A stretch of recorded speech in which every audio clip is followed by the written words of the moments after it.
Hola, ¿qué tal, compañeras, compañeros? Muy buenos días, espero que se encuentren muy bien. Un gusto saludarles una vez más y bueno, como les había comentado por ahí, debido a los ajustes al plan semestral que se convirtió en cuatrimestral, hubo temáticas que se tuvieron que tendría que quitar o considero que en una mejor opción sería dar este video de forma asincrónica para darles más días y que lo pudieran ver. Y así evitar quitarnos de pronto temas sustantivos. Uno de ellos es este, la arquitectura antigua de la región de Mesopotamia. Ya vimos en sesiones anteriores cómo de pronto el ser humano va transformando su entorno.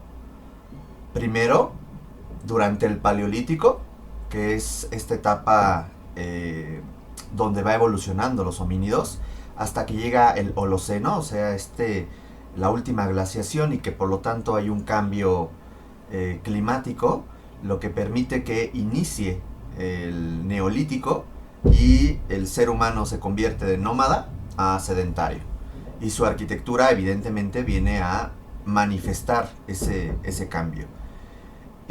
Vimos que además en el Neolítico, a lo largo de todo el desarrollo y complejidad de la agricultura temprana a una agricultura de riego, como estos asentamientos humanos como Catalhuyuk o Jericó comenzaron a ser ejemplos de asentamientos humanos donde la arquitectura doméstica imperaba, la arquitectura práctica hacia una ganadería y una agricultura era algo importante, y que estos poco a poco se van a ir complejizando junto con otros asentamientos. Algunos no llegan a una alta complejidad, otros sí, y los que llegan a una alta complejidad es porque su sociedad se ha complejizado de tal forma que surgen dos instituciones de poder que buscan regular la vida en sociedad, que es la religión y que es el Estado. Una vez que surgen esas instituciones comienzan a evidenciarse edificios sede de estos poderes en estos asentamientos, además que otras actividades ya no agrícolas y ya no ganaderas, las cuales van a comenzar a desarrollarse en los perímetros, en las afueras o en los alrededores de estos asentamientos, se va a evidenciar un núcleo que vamos a comenzar a llamar urbano, y ese núcleo urbano tendrá actividades no agrícolas y no ganaderas, religiosas, cívicas, políticas, comerciales, militares, etcétera. ¿Vale? Entonces, esos asentamientos comienzan a tener un núcleo no agrícola, no ganadero, rodeado por subcentros o una serie de barrios, por así llamarlos, ahora sí, de carácter agrícola o ganadero. ¿Vale? Entonces tenemos que surgen las primeras ciudades en los principales núcleos agrícolas. Habíamos platicado, son 6 principales núcleos agrícolas, y estas culturas que ya se convierten en culturas complejas, a diferencia de esas culturas agrícolas y ganaderas, estas culturas que tendrán como eh, característica común la escritura, los calendarios, las ciudades, la arquitectura, etcétera, vamos a tener a una de las principales regiones, Mesopotamia, ¿vale? Y en Mesopotamia surgirán las dos ciudades, no asentamientos. Los asentamientos ya existían, asentamientos urbanos, perdón, asentamientos ganaderos y rurales. Ahora tenemos asentamientos urbanos, como sede de un poder político, de un poder religioso. Encontraremos entonces en esta región, que ya habíamos platicado en la sesión anterior de forma introductoria, que vamos a entender que Mesopotamia será una región geográfica, cultural, que no significa que exista un imperio mesopotámico o una cultura específicamente mesopotámica, sino son culturas mesopotámicas, ¿no? O culturas de Mesopotamia. Hay que entenderlo así. Los dos ríos que se aprovecharon para el riego de esta región fue el Éufrates y el Tigris, la parte más alta que es la que se encuentra en la zona montañosa, los ríos que vienen de las montañas del norte, se le llama el Alto Mesopotamia, y la parte baja del río, en donde se unen los dos ríos y desemboca en el Golfo Pérsico, se le llama la Baja Mesopotamia. Y será justamente en la Baja Mesopotamia, aquí, donde va a desarrollarse la primera cultura compleja, o de por lo menos la que se tiene el registro de ser la más antigua, que es Sumeria. ¿Vale? Vamos a encontrar entonces en esta región, como ustedes podrán ver, hay mucho desierto, pero también los dos ríos generan una alta fertilidad en el suelo. La vegetación no es una vegetación boscosa, evidentemente, y eso dificulta el manejo de la madera. Tampoco es una región montañosa. La región montañosa se encuentra por acá y se encuentra por acá. Pero las primeras culturas que comenzaron a desarrollar, la primera cultura que empezó a desarrollarse de forma compleja en esta zona, dentro de su arquitectura no emplearía la piedra y emplearía de forma muy específica la madera. ¿Vale?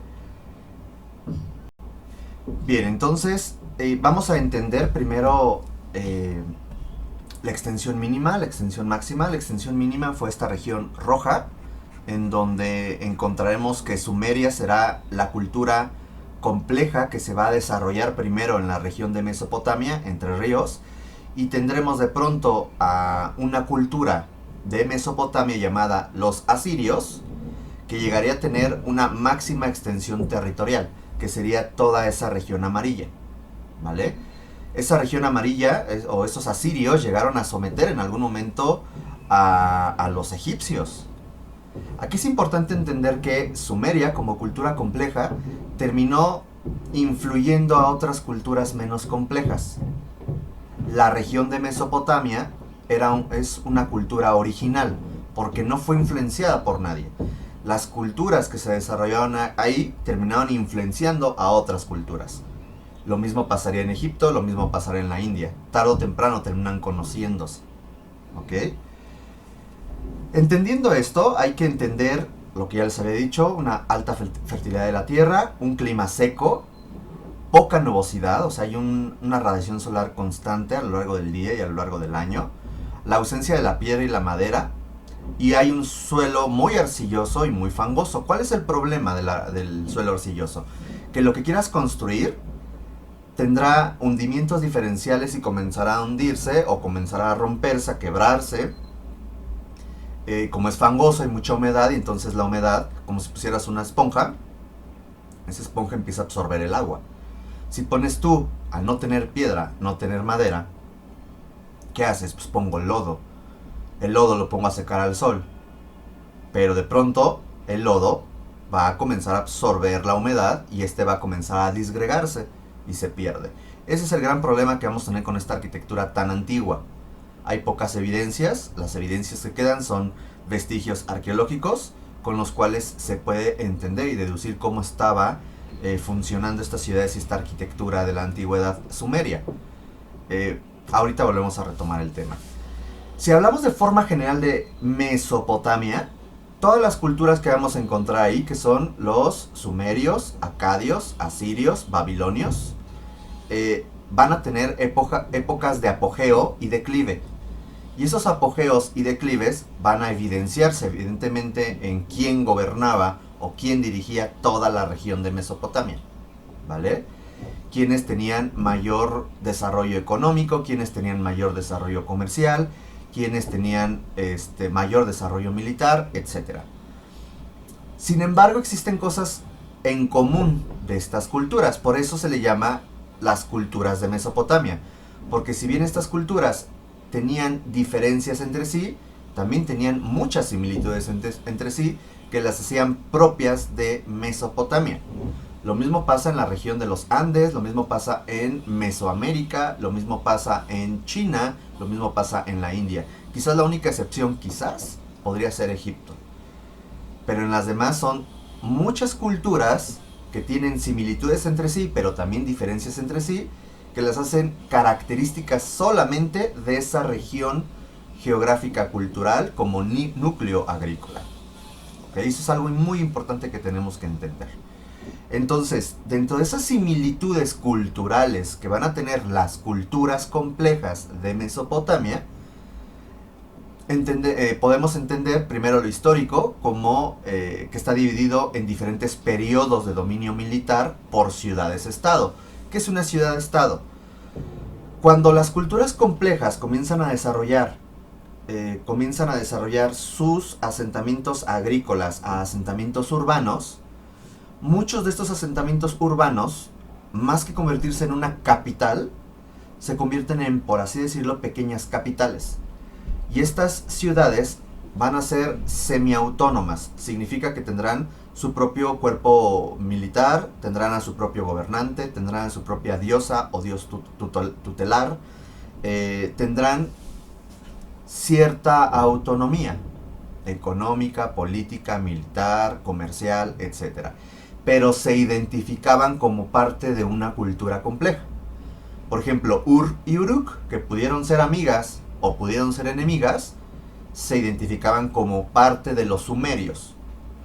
Algo similar va a pasar con Grecia.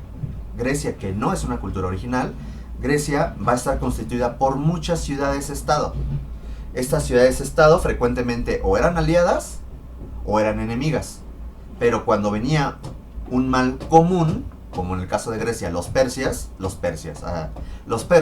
se unían para defenderse ante los persas.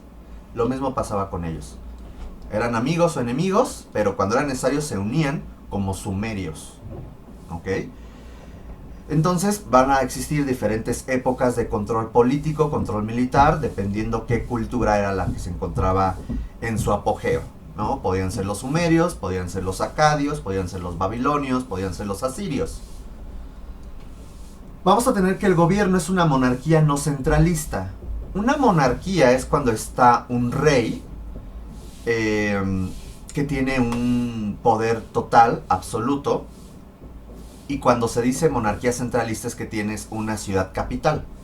En este caso hablamos de una monarquía no centralista, en donde existía ciudades-estado con un gobierno teocrático y militar, en donde muchas veces una ciudad termina controlando otras ciudades, o eras controlada por otra ciudad. Entonces no había como una constancia en que hubiera una ciudad capital. Todavía no existía esa idea de la ciudad capital, ¿vale? Vamos a tener que de pronto los sacerdotes que sabían leer el cielo, que sabían entender el cielo, podían pronosticar eclipses, épocas de buen clima, etc. Y dando esos conocimientos al gobernante, el gobernante podía decirle al pueblo y el pueblo decía: sí se oscureció el cielo, sí hubo un eclipse. Por lo tanto, el gobierno teocrático, gobierno militar, será algo importante porque muchas veces el gobernante era sacerdote y o militar. De hecho, llegó un momento en donde los militares terminaron controlando a Mesopotamia, como será el caso de los asirios, que fue una cultura muy, muy militar. En lo social será una sociedad compleja, estamentada o estratificada, como la quieran identificar, y que algo muy importante que hay que señalar de esta cultura compleja es que existían leyes y normas para regular la vida en sociedad y que no todo mundo matara a todo mundo.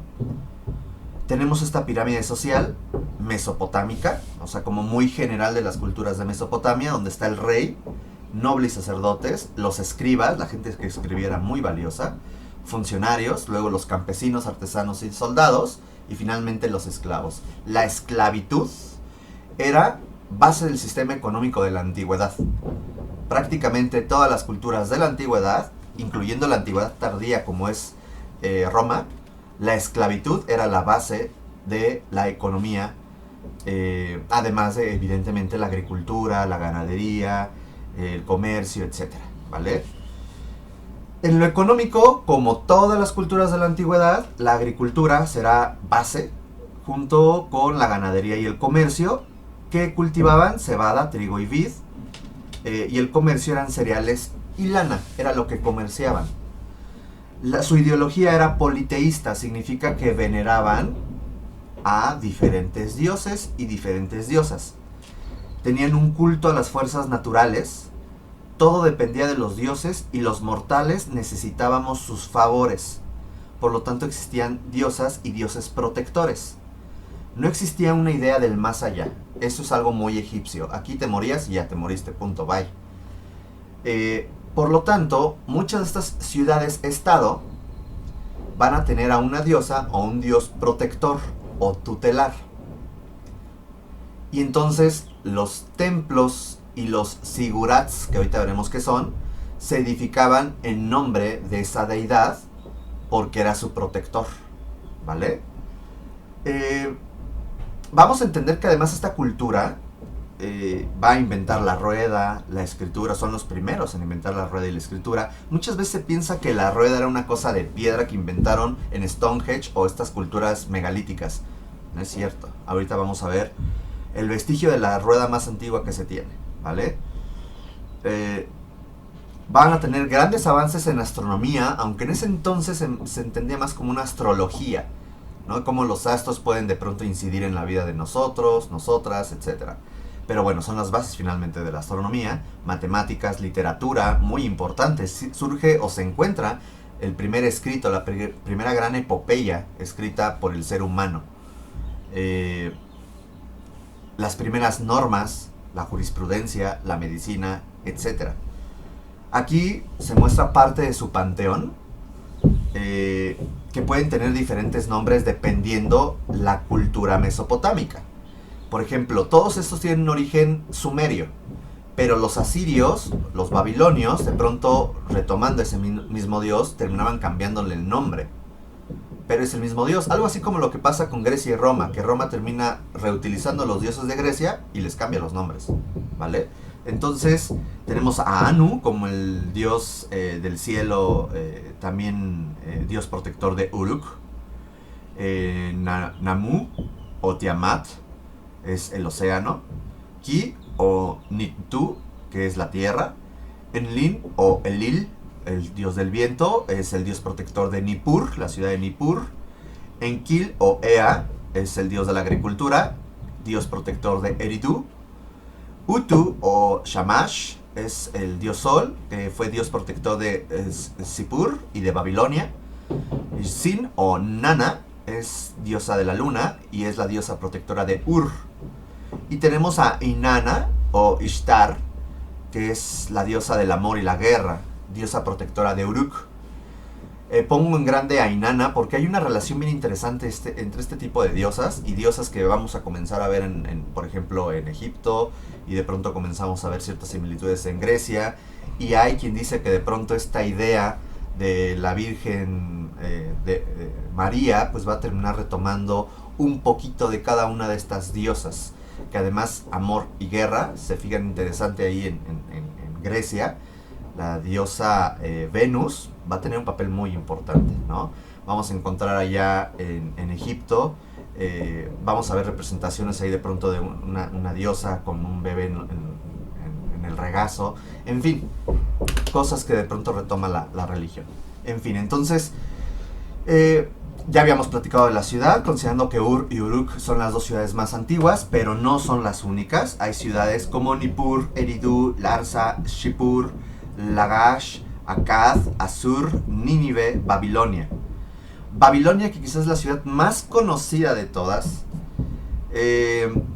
tendrá un papel muy importante en algún periodo ya final de Mesopotamia. Aunque tiene un origen muy antiguo, realmente su desarrollo en su énfasis fue en el siglo VI a.C., ¿vale? Entonces las ciudades son grandes urbes con una traza regular y amuralladas, al menos el núcleo político, militar, religioso, y la ausencia de espacios públicos. Al centro el Estado y la religión, y el pueblo de forma espontánea en torno a este núcleo, con una traza totalmente irregular, como Catalhuyuk, encimados uno de otro. Hay centros religiosos, políticos y culturales. Hay que entender estos núcleos así. La tipología arquitectónica principal, o sea, los principales edificios que se realizaban en esta región eran templos observatorios, que se les conocían como zigurats, los templos, los edificios aristócratas, como son los palacios, que todos los palacios tenían una biblioteca, sí, son la primera cultura en tener una biblioteca. Y estas fortalezas también, tener palacios que asimilaran una pequeña fortaleza. Y la arquitectura defensiva, o sea, la construcción de murallas y puertas de murallas. Eso es algo por lo que se le va a conocer o ubicar mucho a la arquitectura realizada en Mesopotamia, ¿ok? Ya habíamos platicado de Ur en el video anterior, no platicaré más de ello. Aquí hay evidencias de reconstituciones, maqueta en el caso de abajo, y una reconstrucción de cómo eran las viviendas del pueblo. Eran viviendas que en su mayoría eran como Catalhuyuk, puros muros de adobe con un repellado de tierra, arriba un entramado de madera con un terrado, o sea, ponen pajita, ponen diferentes hojas arriba de una retícula de madera y compactan con tierra, ¿vale? De pronto ya comienzan a surgir ladrillos, que ahorita platicaremos qué son los ladrillos, que comienzan también a emplearse en esta arquitectura. Es una arquitectura que a lo largo del tiempo, al no darle un mantenimiento, esta puede disgregarse, perderse, adiós. A diferencia de la arquitectura monumental, que es la que vamos a ver. De forma muy general, nuevamente, estoy hablando en general de sumerios, acadios, asirios y babilonios. ¿Ok? Cada uno tenía ciertas diferencias, pero en general podemos encontrar estas similitudes. Primero, una función espacial, una característica funcional espacial es que emplean muchas terrazas, jardines, manejo de agua, y tenían espacios cerrados, pero que también manejaban transiciones a espacios abiertos como patios. En lo formal expresivo, manejaban una arquitectura muy colosal que reflejara el poder de la religión y del Estado frente a todos. Entonces, una arquitectura colosal. Se decoraban con esculturas, bajos y altos relieves. Esto es una escultura y estos son relieves que se hacen en los muros, ¿vale? Policromados, significa que tienen mucho color. Remates de almenas y torres. Ahorita les muestro que es una almena y una torre. Y los lamasu, eso es algo muy característico de esta arquitectura. En las entradas, ya sean de las murallas, de los templos, palacios, existían lamasu. Los lamasu son estos elementos que estoy aquí rayando, que son una mezcla entre toro, león, águila, hombre, pues una bestia antropomorfa, mitológica, que consideraban como un guardián. Voy a publicar en nuestro grupo de Classroom una pequeña información sobre ello para quien guste leerlo, pues adelante, ¿vale? Entonces eran como guardianes y por eso se ponían en las entradas. Y es algo muy representativo de esta arquitectura, los lamasu, ¿vale? En lo estructural constructivo vamos a tener muros de carga en talud, plataformas, ahorita les explico qué es eso, sistema dintelado, evidencia de arcos y bóvedas en edificios menores. Si bien el arco y la bóveda es algo muy característico de Grecia, de Roma, resulta que ya antes existía esta evidencia, pero en pequeños elementos, no era muy utilizado en su arquitectura. Aquí se utilizaban más los dinteles, ahorita platicamos qué es eso. Y algunas veces no habían cimientos, lo cual hacía que estos edificios a lo largo del tiempo pues desaparecieran.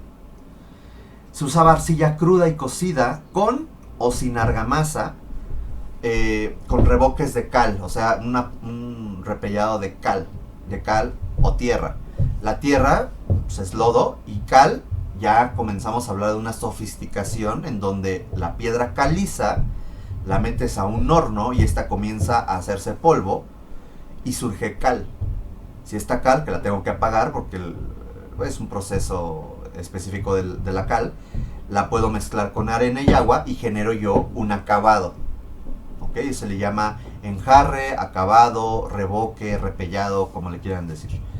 La arcilla cruda, o sea, hacer un bloque de lodo que la podía dejar secar al sol, o un gran invento de esta cultura es meterlos a hornos, como como si fueran pastelillos, pero de pronto sale un tabique. Cuando el barro lo metes a un horno, comienza a hacerse un tabique, ¿vale? Este tabique también se lo dejaba mucho tiempo y además a una cara le ponía una aplicación como podía ser, vamos a ver que de pronto hay edificios azules, porque el lapislázuli, que es una piedra semipreciosa, la pulverizaban y la aplicaban en una de las caras y cuando la metías al horno se vitrificaba y entonces sacabas un tabique que parecía que tenía un barniz azul. Eso fue algo que esta cultura inventó, ¿ok? Vamos a tener también el empleo de piedra arenisca, sobre todo después del año 1200 a.C., considerando que los sumerios son del 4000 años antes de Cristo. O sea, mucho tiempo después comienzan a emplear piedra arenisca, mármol y caliza. Y empiezan a utilizar también madera de Líbano hacia lo que es el Mediterráneo. Vale, y bueno, ahí tenemos algunas representaciones. Podemos ver representaciones más complejas como esta, en donde vemos que son tabiques que ya han sido tallados para tener este relieve. Y eso lo hace muy representativo. Vean, además las escenas siempre son mitológicas o siempre son escenas de guerra. Ahí podemos ver una escena de guerra. Para hablar de la historia de la arquitectura de Mesopotamia, de las culturas de Mesopotamia, tenemos que entender esta línea del tiempo, ¿vale? Desde el año 4000 a.C. hasta el 537 a.C., cuando la región es sometida por los persas, ¿ok? Hasta que de pronto llega Alejandro Magno en el 331, libera la región de Mesopotamia y bueno, pues se vuelve una provincia de este imperio de Alejandro Magno. Pero eso es otra historia. Vamos a centrarnos primero en sumerios, que del 4000 al 2500 a.C. comenzarán a generar las primeras arquitecturas palaciegas, templos y zigurats. Luego los acadios, que duraron muy poco, del 2500 al 1100 a.C., su apogeo, su dominio, en donde vamos a encontrar la renovación y la reconstrucción de ciudades sumerias y la construcción se encuentran las primeras bibliotecas y construcción de zigurats más complejos. Tenemos el primer dominio babilonio, que es del año 2100 al 1250. Ojo con 1250 porque de aquí para atrás el empleo de la piedra no era común. Los babilonios tenían también una arquitectura evidentemente el manejo de mucho tabique, mucho barro, sin piedra. Encontramos palacios y bibliotecas. Pero ya a partir del año 1250 hasta el 612, los asirios, como la gran cultura dominante que va a terminar dominando y extendiendo la región de Mesopotamia, vamos a tener una arquitectura sumamente militar, palaciega también, o sea, arquitectura aristocrática, arquitectura que tuviera bibliotecas, etc. Y algo que tenemos que también señalar es, ya se maneja la piedra y la madera, porque como la cultura ya se extendió, pues sus dominios ahora, bajo sus dominios, se encuentran lugares con madera, como el Líbano, o la parte norte donde están los montes del Cáucaso, bueno, la cercanía a los montes del Cáucaso, los montes Sagros en Persia, etc. Tenían ya la posibilidad de extraer esta piedra, ¿vale? Hasta que de pronto se retrae esta cultura, decae y vuelve el segundo periodo babilonio, que se le conoce como el neobabilónico, del 612 hasta que llegan los persas en el 539. Esto es lo que más conocemos de Babilonia, perdón, de Mesopotamia, Babilonia, ¿vale? Esto es lo que más se conoce de esta cultura y es justamente lo que menos ha durado, pero es lo más reciente. Por eso es que conocemos lo más reciente. ¿Por qué? Porque además los vestigios que dejaron son vestigios más palpables, a diferencia de los sumerios, que pasaron muchísimos años. Acá ya vemos una sofisticación y una complejidad de técnicas constructivas, de elementos sociales, elementos culturales, etc. ¿Vale? Bien, aquí vamos a tener, por ejemplo, el famoso los jardines colgantes de Babilonia, que ahorita les contaré. Y bueno, vamos a avanzar. Primero, lo que vamos a hacer es un recuento muy general de estas culturas. Evidentemente, algunas habrá poco material, otras hay más material. Y tenemos a la arquitectura sumeria como la primera representante de esta cultura mesopotámica, quienes descubrirán, inventarán, mejor dicho, la rueda. Esta es la rueda sumeria. Fueron los primeros en inventar la rueda, quizás en hacer la rueda más antigua, pero todas las culturas, de alguna u otra forma, terminarían descubriendo la rueda. Bueno, claro, en el caso de Mesoamérica, por ejemplo, entendían los elementos como ruedas, pero no ruedas para hacer vehículos, no, le dieron otro uso, ¿vale? Y también la escritura cuneiforme sobre tablillas de barro, para hacer el registro de la memoria histórica, de cuentas, hechos, etc. Eso será algo muy importante de esta cultura, ¿vale? La arquitectura, y aquí ponemos nada más un ejemplo, el conjunto del templo de Inanna, en Ur, en donde tenemos una arquitectura principalmente de barro, y hay algunos elementos que ya son de piedra. Dirán, oye Daniel, pero dijiste que la piedra no la usaban. Sí, ya son elementos posteriores que se hicieron en esa ciudad, ya con el manejo de piedra. Y entonces comenzaron a hacer un mamposteo como acabado. Pero originalmente la arquitectura de esa zona era de puro barro. Ya posteriormente, con otro dominio cultural, la ciudad fue reconstruida o renovada, por así decirlo, con elementos también de piedra. Y ahí tenemos vestigios. Que encontramos es un asentamiento donde se encuentran varios palacios, varios templos, y uno de ellos, la manera de hipótesis, por ejemplo, es el Zigurat de Anu y su templo blanco en Uruk. Es una plataforma. ¿Por qué hacían una plataforma? Para alejarse un poco de la humedad del suelo, para construir arriba un templo, un lugar donde se veneraba a un dios, punto. Este es uno de los ejemplos. Otro ejemplo es la planta arquitectónica del templo de Eridu, del 2500 a.C., en donde vemos la planta como era entras a partir de unas escaleras, hay un vestíbulo central, y bueno, un montón de cuartitos que están caracterizando a este templo, ¿vale? Hay una serie de elementos en la reconstitución exterior que se creía que se eleva igual sobre una plataforma. Un talud, que ahorita explicaré cómo funciona el talud. Bueno, de una vez explico cómo funciona el talud. Se fijan, es un muro inclinado. Si yo tengo aquí un muro inclinado... es que sale esa línea fea, miren. Me choca porque esto es como un errorcito que luego sale aquí en el programa. Ahí está. Bueno, si yo pongo un muro inclinado y pongo otro muro inclinado de este lado, puedo yo rellenar todo el hueco con tierra. Y como esos muros laterales están inclinados, permiten un equilibrio de las cargas. Por eso, construir elementos troncopiramidales son el elemento que en la antigüedad era lo más sencillo de construir, porque había un equilibrio de cargas a partir se le llama ángulo natural de reposo de los materiales.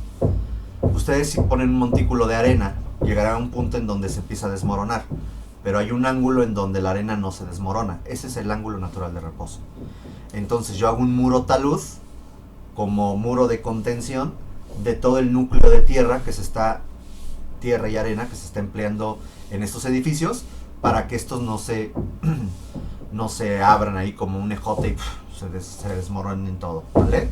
Vamos a dejar hasta aquí esta parte del video. Viene una segunda parte que va a ser un poco más breve, porque nada más es el recuento. Ahí está, Lolita ya la está manifestando ya. Porque va a ser un recuento literal de las arquitecturas de estas culturas, ¿vale? En breve regresamos, gracias.